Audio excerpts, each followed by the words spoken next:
I'm Heston Blumenthal, and I run one of the best restaurants in the world. I don't do food in an ordinary way. I think food should be fun. A delicious, spectacular adventure with every bite being a delight to the senses.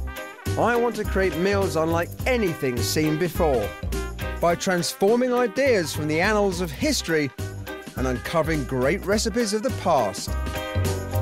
Oh, that's gorgeous. Oh, Mum. Oh. Tonight I'm entering the Edwardian Age, an amazing era of British adventure and daring, when food-wise nothing was impossible. It's amazing, look, it's puffing away. And we push back the boundaries of cooking with the greatest floating feast ever created, the Titanic.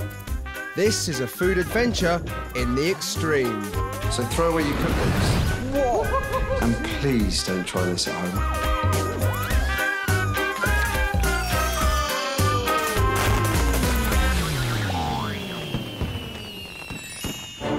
I'm on a mission to make an incredible feast in which I use all of my creative and scientific skills to bring historical food ideas to life.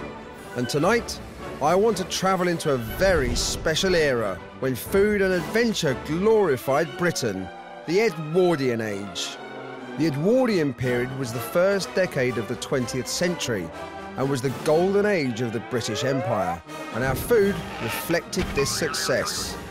Great banquets were made to celebrate the adventures of our heroes, including Scott of the Antarctic and Lawrence of Arabia. And the Edwardians invented such food classics as dairy milk, Marmite, and powdered chocolate. Everything from our food to our transport reflected the belief that Britain was king of the world, and nowhere was this more apparent than in the building of the great ocean liner Titanic, containing the finest dining room ever made, and known as the Floating Ritz. I want to produce a Titanic meal, a meal that reflects the golden age of Edwardian adventure by creating my version of the greatest feast never eaten, the last meal on the Titanic. I've invited 6 guests to voyage back with me to the Edwardian times and sample a Titanic feast inspired by the age of adventure. The Titanic is one of those pivotal moments, isn't it, in people's imagination, not necessarily in history, in people's imagination. I'm imagining that if it is what they ate on the Titanic, we'll probably only get past the starter, and then we'll have a lot of water chucked on us and we'll be sent home in a dinghy. There were 13 courses, weren't there, in the last dinner on the Titanic? Nobody's got the menu, so we don't exactly know which, what they were actually being fed. With Heston in the mix, God knows what we're going to get. To give my diners a small taste of the opulence of Edwardian dining, I've created my very own Titanic-inspired dining room. Well, here's to a successful voyage. Yes, exactly. On tonight's feast, I'm going to make the meal I would have liked to have cooked had I been the chef on the Titanic. To start, an Edwardian classic from the furthest corner of the empire, curried ice cream. Then, a tribute dish to the great British adventurer of the age, Scott of the Antarctic. A special main course of Edwardian camel meat, inspired by the exotic adventures of Lawrence of Arabia. And a flambe extravaganza, worthy of the Titanic's dining table. To launch my Titanic meal, I want to try and recreate the most adventurous dish I can find from that era. The British Empire ruled the world in the Edwardian period, so of course it's only natural that foods and recipes from all over the world made their way back to Britain and became incredibly popular, and none more so than curry. We loved curry so much in Edwardian times that we tried it in everything, and when ice cream pioneer Mrs. Marshall got involved, things got very adventurous indeed. She pioneered a recipe for curried ice cream that was so outlandish, I simply have to try it for my appetizer. Curried ice cream sounds like the perfect step if I'm going to make a meal adventurous enough for the Titanic. So I've come to the curry capital of London, Brick Lane, to give it a go for myself. The Edwardians used to eat savoury ice creams. It's just something we've grown out of fashion with. So to many people now, an ice cream that's not sweet is going to be very strange.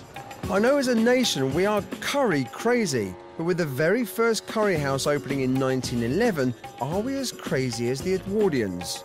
There's only one way to find out. Myself and my assistant Jockey are going to make curried ice cream for ourselves. To start with, Mrs. Marshall's Edwardian recipe calls for cooked chicken to be mashed with anchovies. It then says to add curry powder, Worcester sauce, gravy, peanuts and hard-boiled eggs. It's my polarised opinion. Well, it might just repulse everybody.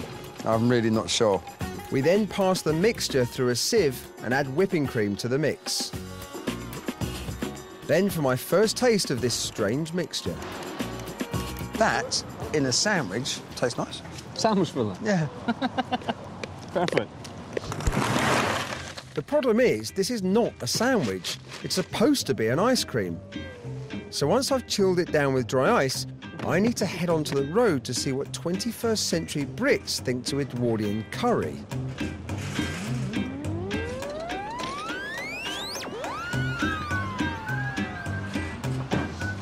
I didn't know how to stop. Do you fancy trying some ice cream? It's an Edwardian recipe. And it's chicken curry. No chicken curry. It's chicken curry. I'm just joking. No, chicken curry. And then it's chicken and chutney and curry and stock and stuff. And then That's really weird. Chicken curry? Chicken curry. What do you think? No, I don't like it. It's too strange. Too stingy, yeah. Do you think? Taste is horrible. That's my honest opinion. Do you think the Edwardians were a little bit strange? If they like it, they are really was strange. That was a wholehearted, resounding. So if I'm going to turn this into a delicious and exciting appetizer for my Edwardian feast, I'm going to have to do something quite major. I want to capture the excitement of what that ice curry would have been in Edwardian times, but in a way that people with today's palate are going to really appreciate it. The foundation of my Indian dish is a syrup infusion of mint, coriander and lime. The idea of the herbs and the lime in the syrup is to capture the memory or the essence of raita, the classic yoghurt mint sauce that you have with things like onion bhajis. I strain the syrup and then add some fresh yoghurt. Have some egg whites, and I'll explain why I'm adding these in just 1 second. And the final ingredient, cucumber.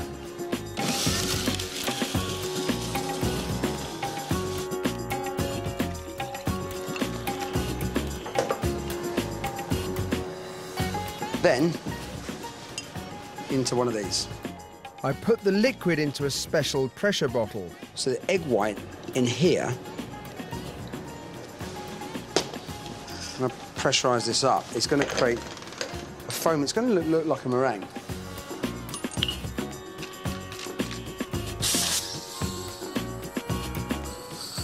And here, I've got a tub of liquid nitrogen, which is pretty damn cold.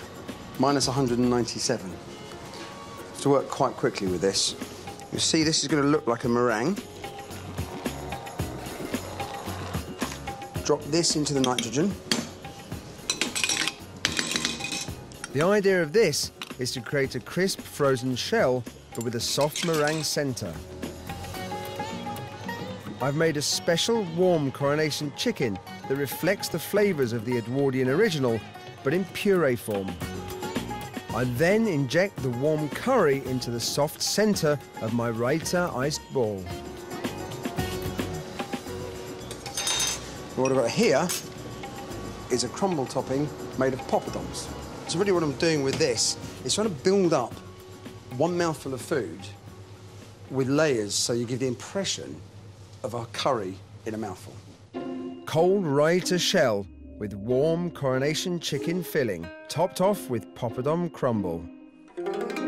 Then for a bit of Raj-inspired showmanship to serve my Edwardian curry in a mouthful. I'm watching from the kitchen to see how my curried ice balls go down with my diners. I know this is only a couple of mouthfuls of food, but if this doesn't work, it's going to kind of set the tone in a negative way for the rest of the feast. It's amazing. Look, it's puffing away. This is what I was hoping for. I wanted nitrogen tonight, didn't you? Yeah. Oh! It's absolutely fabulous, yeah. That was good. Really odd. What happens is after you've eaten it, you start tasting all the spices. It's the gift that keeps on giving. The first thing with the curried ice cream is it just tricksy? Is it all for show? Or is it something really, really special? And it really is special. That was genius. It's like that. It's like being slapped a bit and soothed a bit because so many things are going on at once. It's complicated. Do you want some? Yeah. Open your mouth. Put your head back. Mind your shirt. It won't hurt. Oh! Oh! I can't believe I just squirted curry into Michael Bert's mouth. So my curried balls are a success. But next, I'm taking on the biggest adventure of the Edwardian age, the story of Scott of the Antarctic.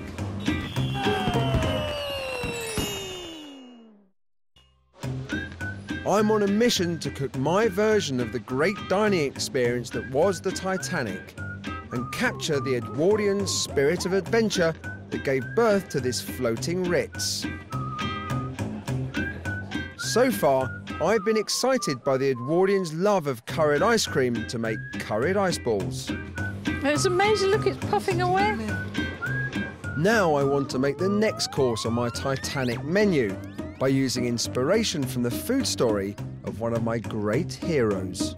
In Edwardian times, dinner parties were often used to celebrate great British adventures. Now, when it comes to adventurers, there is one name that's top of the list: Scott of the Antarctic. The story of Scott's adventure to the South Pole has long been written into the history of Britain, but one little-known fact about him is that he was also very adventurous with his food. When Scott set sail for the Antarctic, his ship was groaning under the weight of provisions, including such Edwardian inventions as Marmite and powdered chocolate. Whilst at the pole, Scott and his men even had cooking competitions to make the best use of their provisions, with one intrepid soul trying to fry penguin blubber with curry powder.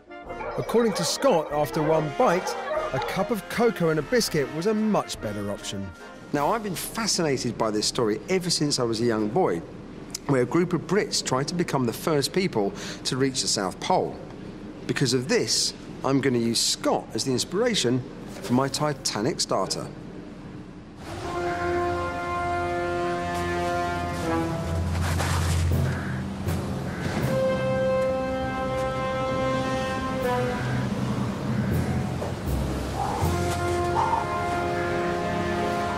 For my Edwardian starter, I've travelled far and wide and come to this bleak, inhospitable, uninhabitable land where men would literally risk life and limb to achieve greatness and conquer all.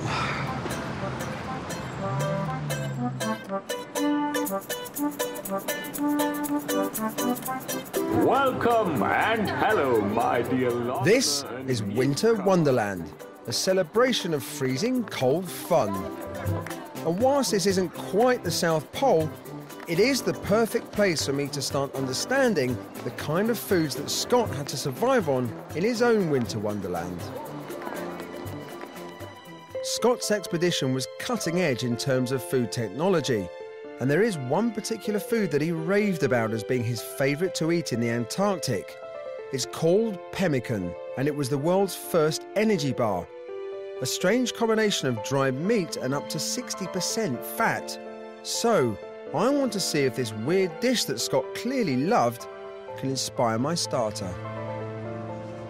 The pan on the heat, into which I'm going to add some good old Edwardian British dripping. This is what built empires. They needed some food that was going to sustain them because they were crossing really bleak lands. And the food had to be something that would last in extreme weather conditions and for a long period of time. I don't know where I'm going to go with this dish, but the starting point is to go back to the original recipe. And it's as if, for me, the recipe is the window into the past. And that I find incredibly exciting. So next to go in is my shredded biltong. Biltong is beef that's been spiced and cured. I'm going to put some dried fruit, blueberries. So finally, some oats. Despite the huge energy levels delivered by this recipe, Scott's team suffered from vitamin C deficiency, which suggests his recipe included more meat and less fruit. I'm almost making a beef dripping blueberry and biltong porridge. Hold that thought.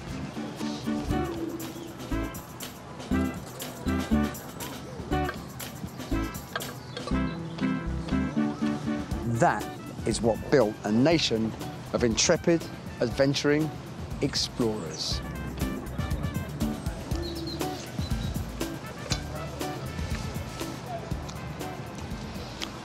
That's actually made me feel a bit queasy. My heart fluttered just then. So I'm not a fan, but what do the British public think of Scott's favourite adventuring food? It tastes like bad breath. No, is that a no? I'm trying to swallow it. Solidified fat. It's probably nicer than the sausages we had earlier at the sausage stall. So yeah, it's a winner. If I were dying, I would eat it. You would? Yeah, if I really had to. So that's unanimous. Scott's energy food is horrible. If I'm going to make this dish worthy of his great adventure, I need to find something else in his food story that can take pemmican from ghastly to gourmet. Scott was actually in the Antarctic for over 2 years before his bid for the pole. During this time, he refused to surrender his Edwardian standards and came up with ingenious ways to continue fine dining. His team made use of everything they could find, including cooking penguin, albatross, and even roasting seal. I'm going to try and be just as inventive by combining Scott's high-energy food with some Edwardian gourmet in a way that would have brought a smile to his face, by making a Scott of the Antarctic roll. I've got here some duck livers, and these have been macerating in a mixture of sauterne and sherry with some spices. The livers have then been cooked, they're still warm. I did read that Scott enjoyed eating seal liver, so I've just basically replaced the seal liver for a duck liver. It's important with this to work while the liver's still warm, because now the next stage is to roll this up into a ballotine, a sausage shape. If it's too hard, they won't press together properly. Let's get all the air pockets out. Well, this is going to form the centre of my Antarctic roll. This kind of going to replace the ice cream. This is a bit of food fun. My Antarctic roll is the polar opposite to an Arctic roll, with the ingredients being savoury rather than sweet. I now need to leave this in the fridge for 5 days, so I might be some time. I'm not joking. It takes 5 days for the flavours to mature and the ballotine to be ready. Right, so while my centre is setting, I need to make the jam part of my Antarctic roll. I've got here some rhubarb juice. There's a rhubarb jam. It's basically rhubarb pureed with pectin. And here, as a nod to the pemmican, I've got some freeze-dried raspberries. Freeze-drying preserves the kind of natural integrity and flavour of the fruit because you're not applying heat to it. You're actually freezing it. You're actually drying it by freezing it. While my jam sets, I need to get to work on the outside of my roll. I'm using a brioche to form the walls of the Antarctic roll, which I slice into sheets. Right, next stage, I want to get some colour on these slices.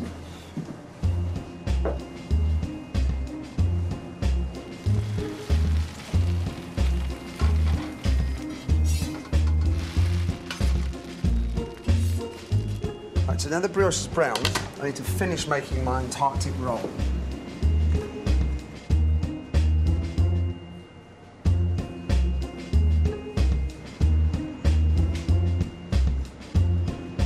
Trim off the excess Right, so whilst that's setting, I need to do the final part of the dish. This is edible snow, made with the form of tapioca mixed with truffle oil. Just heating the knife so it cuts through all the layers.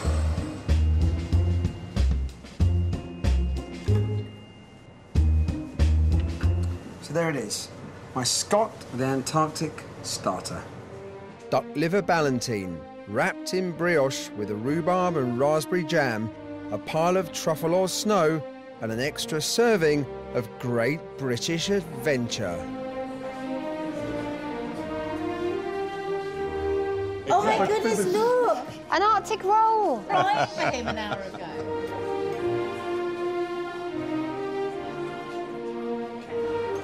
Oh, that's gorgeous. Oh, Mum. Oh. This is delicious. Ridiculous. It's ridiculous. Just explosion of flavours, but it all seems to make sense. It's a triumph. Makes perfect sense.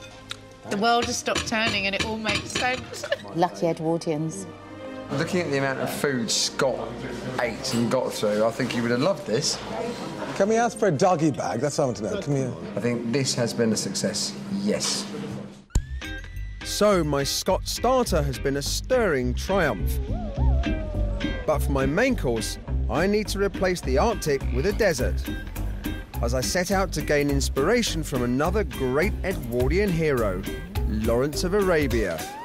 I guess this is a camel stall then. This is the only shop you can find, here in the Medina. Oh, look at this, camel head, very nice.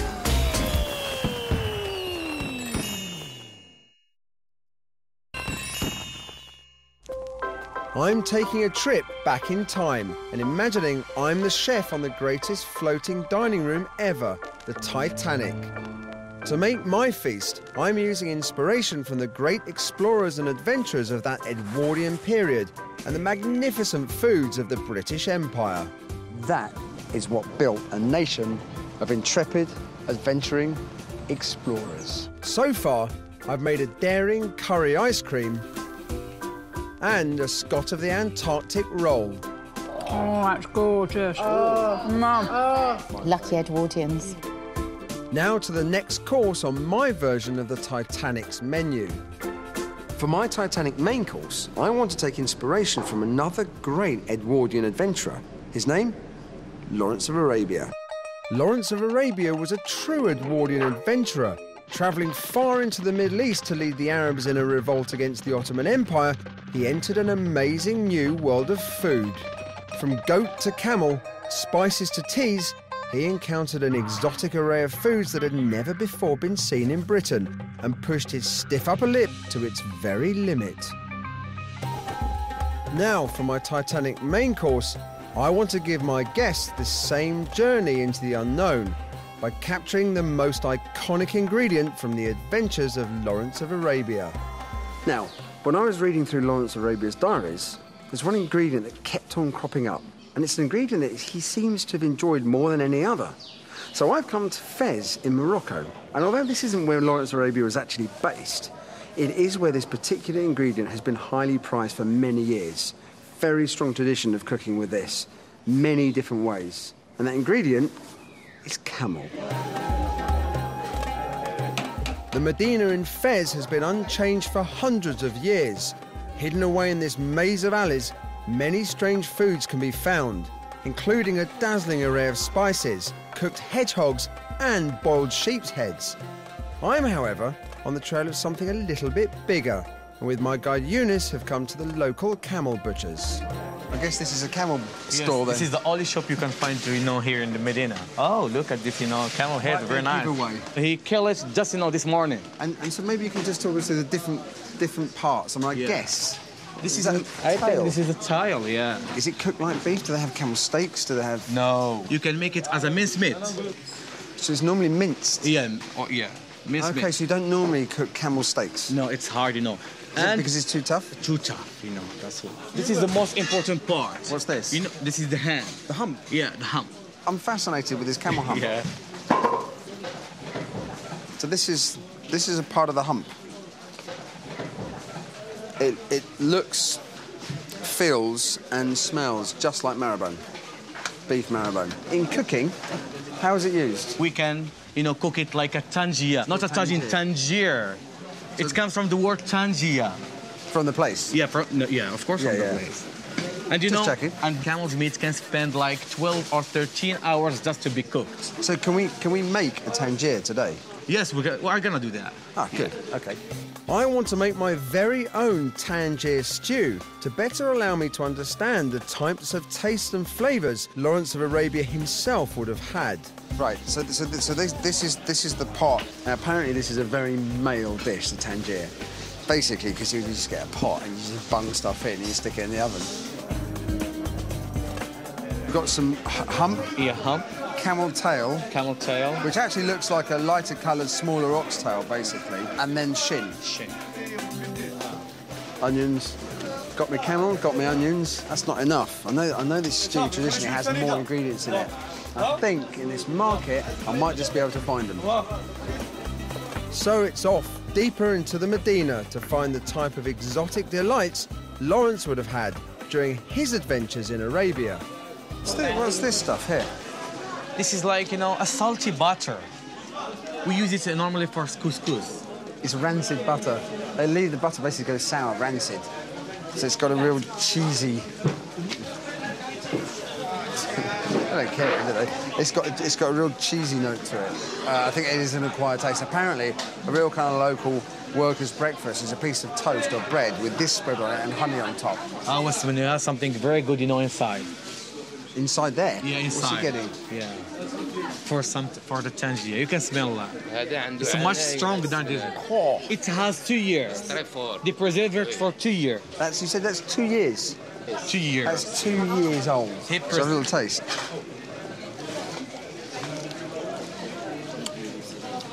Very salty. Oh, it's strong. Yes, very strong. Basically, if you closed your eyes, think you're eating blue cheese. I think which is very good for tangier. Is it in the tangier? What's good for my tangier? Ras al hanout. Ras al hanout, yeah. It's like, many kinds of spices, mixed together. You can smell it. It's very nice. That's beautiful. It's very hot. This is ras al hanout. Oh, it's a spice mixture, but dried rose petals in it. Then for a little bit of cardoon, which is like a cross between celery and artichoke. Thank you. Perfect. Fantastic. Seems to be a tangier expert. Let's see what he thinks.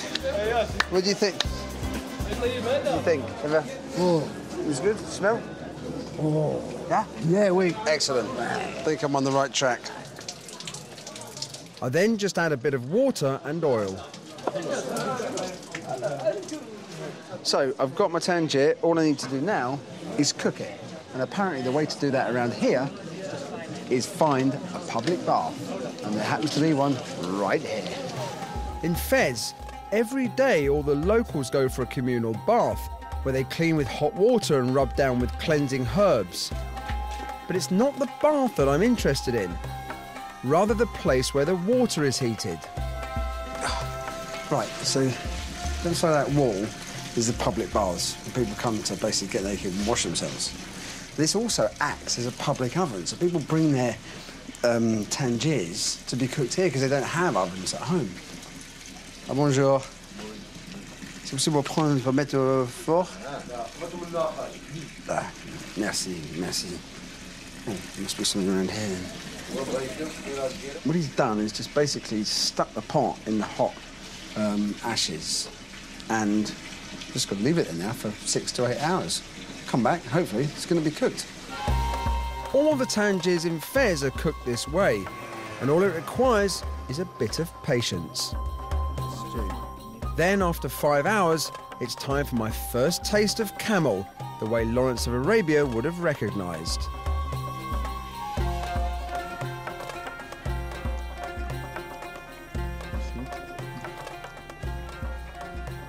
See, I think that is, it's a wonderful dish. It's exotic and it's exciting. Well, this is my first taste of camel hump. It's slightly crunchy, but yeah. Very, very slightly crunchy. Yeah. Trouble is, for the British palate, when people have meat that's a little bit crunchy. A lot of people don't like that. So what I've got to do now, in true Edwardian style, I've got to capture the excitement of adventure and the exoticism in this dish. Incorporate it somehow into my feast, but in a way that's going to be far more recognisable to Brits. For how to serve my camel, I need to again look to the Edwardians. And luckily for me, they saw the birth of one of the great food inventions of the 20th century, the hamburger.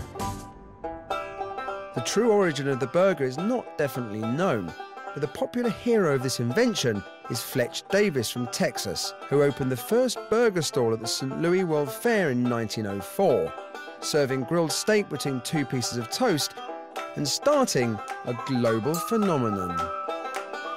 So I was thinking, what if I could combine one of the great inventions of the Edwardian period with Lawrence of Arabia and create a camel burger?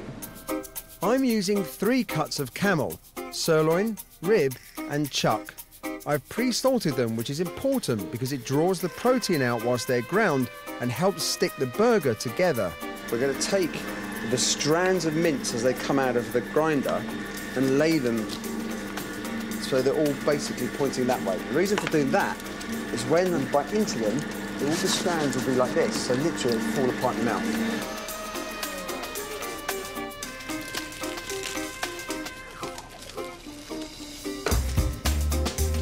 Going to compress the meat and form a big camel sausage and then slice into hamburgers.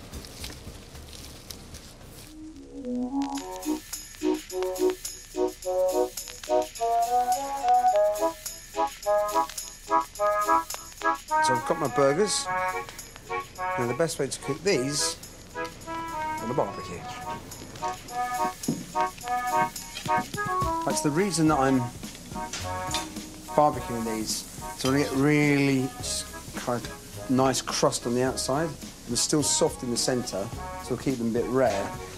Also, that element of smoke just going to give an extra punch to these. So here's the burgers that have been resting. I've just popped some cheese on, which are lightly flavoured with caraway, pop them onto the grill for a couple of seconds. So now to assemble the burger.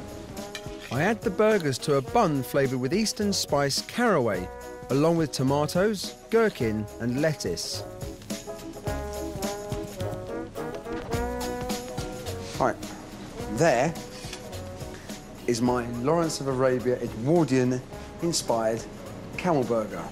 But I was thinking, why stop there? Why not turn this course into a humpy meal? To start with, instead of chicken nuggets, I'm making some marrowbone nuggets because this is a very similar taste to camel hump. I deep fry the marrowbone with a mixture of garlic, herbs, lemon and piccalilli mustard. You can't have nuggets without a dipping sauce. So I've got 3 here. Humpy mayo, which I've made by combining mayonnaise and preserved lemon. Humpy ketchup, that is tomato ketchup mixed with ras al hanout, my favourite spice from Morocco. And finally, some humpy mustard, which is basically mustard combined with roasted aubergine and some sesame paste.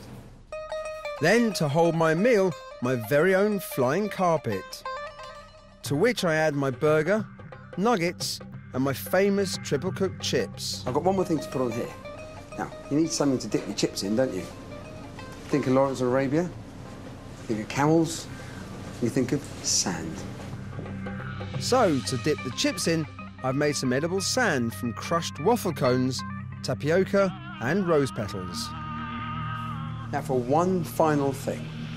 There's no self-respecting humpy meal would be complete without onion rings. So here, I've got my special patented onion smoke ring machine. And over here, combine oil and onion essence, which combines to create my very own Humpy Meal onion smoke rings.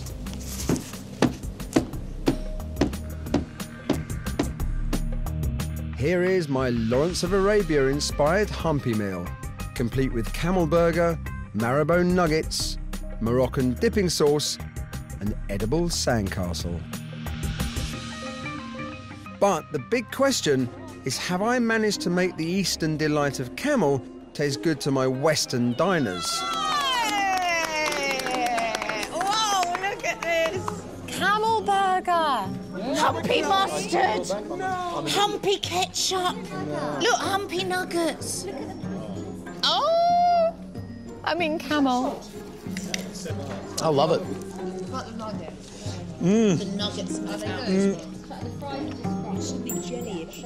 It's absolutely delicious. It just tastes like beef fillet, the best you can imagine. No, but that is the best burger I've ever had in my life. The taste is fantastic. I think Lawrence of Arabia famously didn't care a damn what he ate, and ate some particularly appalling things. And if Lawrence of Arabia had had this stuff, they would probably have destroyed his career. You know, he found other things to do with his life. To complete your humpy meal, some smoked onion rings. Whoa! Onion ring, Edwina. Oh, there you go. Olivia, open your mouth. That's amazing! I want one. It's brilliant. It's fun, you know, and I have felt 7 years old from the minute I got here tonight. 7 years old. I'm going to treasure this.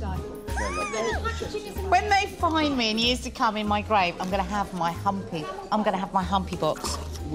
So my Lawrence of Arabia humpy meal has worked well. Next, I want to top off my version of the last meal on the Titanic with a climax truly worthy of this amazing vessel by making a flambé dessert like nothing ever seen. It's not going out, Dave.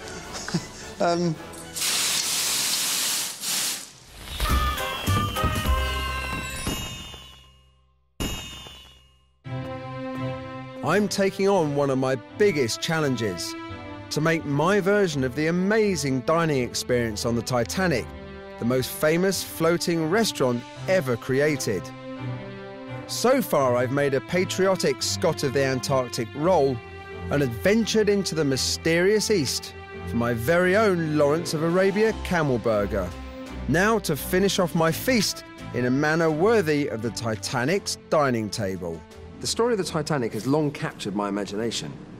This boat was the ultimate symbol of British decadence, with some of the most amazing food ever served. The Titanic was a floating gastronomic palace, the height of Edwardian food adventure. On board there were numerous incredible dishes, invented specifically for its maiden voyage, and inspired by the man widely regarded as the greatest chef ever, Escoffier.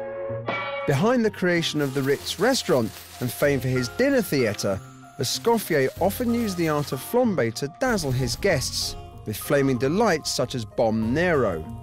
But when the boat sank, these fiery dishes were lost forever, never having been eaten, and with all trace of them disappearing to the depths. Now, as a tribute to the spirit of food adventure on the Titanic, I want to create my very own Titanic dessert and invoke the magnificence of Edwardian cooking.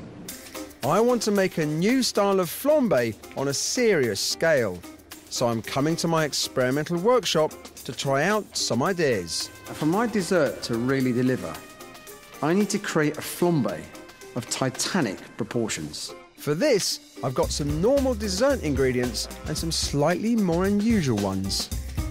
Then it's on with the whites, and along with my nervous-looking assistants, it's time to make some flambé. Anything flambéed is basically involves pouring something flammable, which is alcohol, over a dish and then lighting it.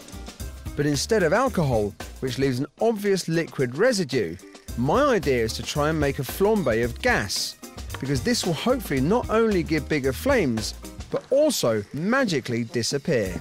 Pour some warm water inside. Now, some washing up liquid. The recipe calls for a shed load. For this, I'm using washing up liquid, but if it works, I can replace it with an edible egg white mixture. And done. Like, this is methane, and it's pretty much the most flammable thing you can possibly get hold of. Health and safety.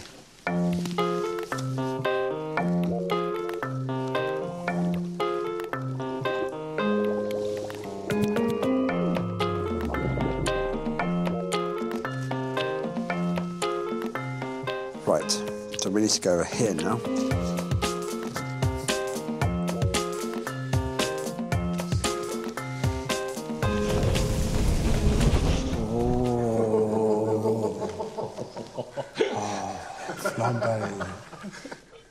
That was good, but that, for me, was not Titanic enough. Instead of methane, what about the ultra-combustible propane? I can't see what could possibly go wrong with this.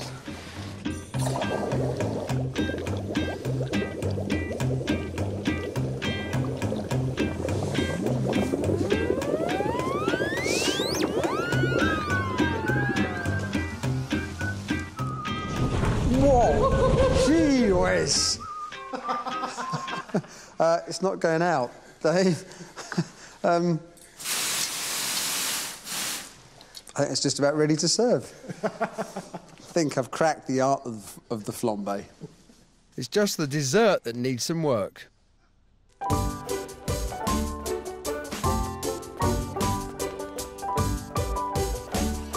Right, for my Titanic-inspired dessert, it's got to be one thing, isn't it?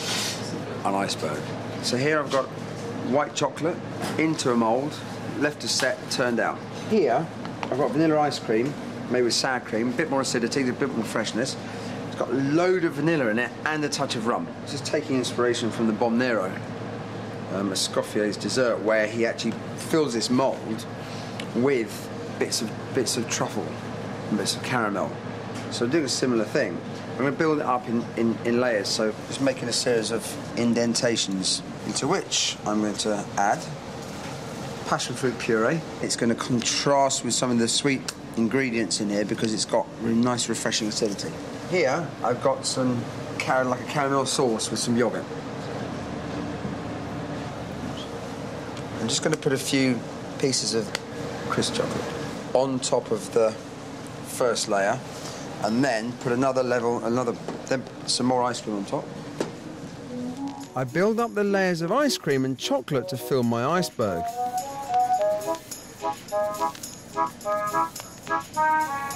I'm now going to top this with a banana puree. And I've made this by caramelising some bananas in a pan with unrefined sugar and then deglazing it with some rum and then pureeing it. Here I've got a biscuit made from, it's basically feuillantine, so it's bits of puff pastry that have been caramelised until they go crisp and then broken up, and some sugar and other bits in it. So the idea is a bit like a refined cheesecake base. So in this iceberg, we've got a whole range of textures, flavours and tastes. Turn this back up the right way. But I just want to give a finishing effect to the outside. So here they've got a pearl effect, edible pearl effect powder. So here is my iceberg dessert. But the Edwardians didn't do anything on a small scale. So what I need is a Titanic-sized iceberg. And here it is. I'm covering my iceberg with a combination of marshmallow and white chocolate to form an edible crust.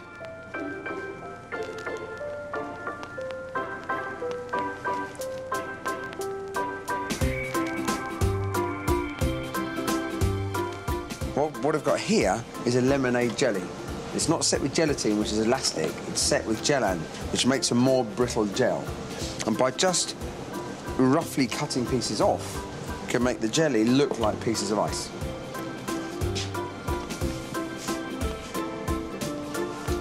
Next, it's a granite of champagne.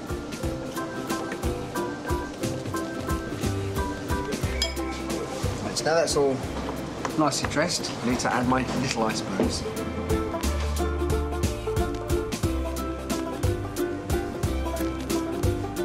So that is just about finished, but this would not be an Escoffier dessert fit for the Titanic without a flambe. I'm using a mixture of egg whites and whey protein to form my combustible bubbles. There will be no trace of the bubbles or residual flavour left to taint the dessert, but there will be a flambé like they've never seen before.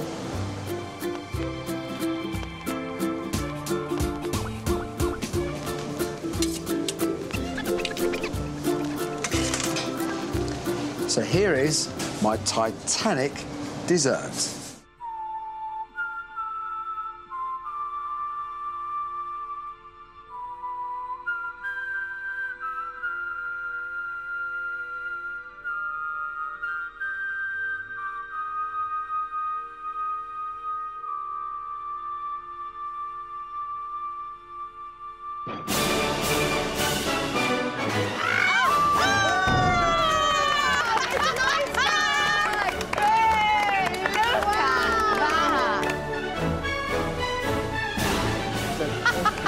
Oh my goodness! Oh, that is amazing. amazing. What are we eating? Absolutely gobsmacked, that is.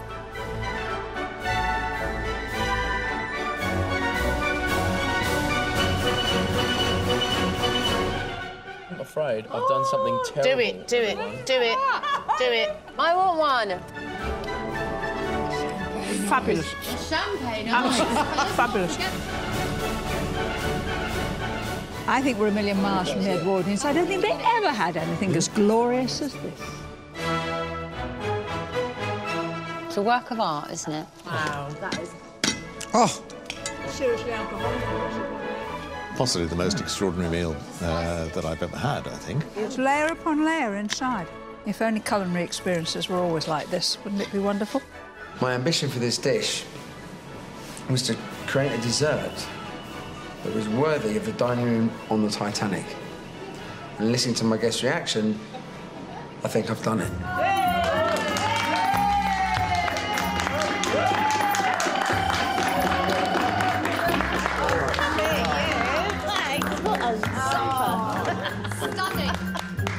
Shake your hand. I think we can safely say that was the best meal never eaten on the Titanic. Ultimately, it's about the feeling that I give my guests, the feeling that my guests get. And for me, if they get some of that feeling, some of that Edwardian kind of opulence that I got through my development process, then that is fantastic. Oh, my God. No! What is Gothic food? Maybe fricassee of bat with a drizzle of vampire's blood? I'm now going to blend my brains. All I can see is a plate of blood. That's nice. If this is what blood tastes like, sign me up. For more approaches to food preparation from the likes of Heston and Gordon Ramsay, visit 4OD on channel4.com. Hearty Spanish fare tomorrow at 9 when Jamie does Andalusia with a paella feast fit for the whole village. Tonight, though, Nun's Bad Habits and an overnight with Libby's mother. What Frank needs next is a miracle in Shameless.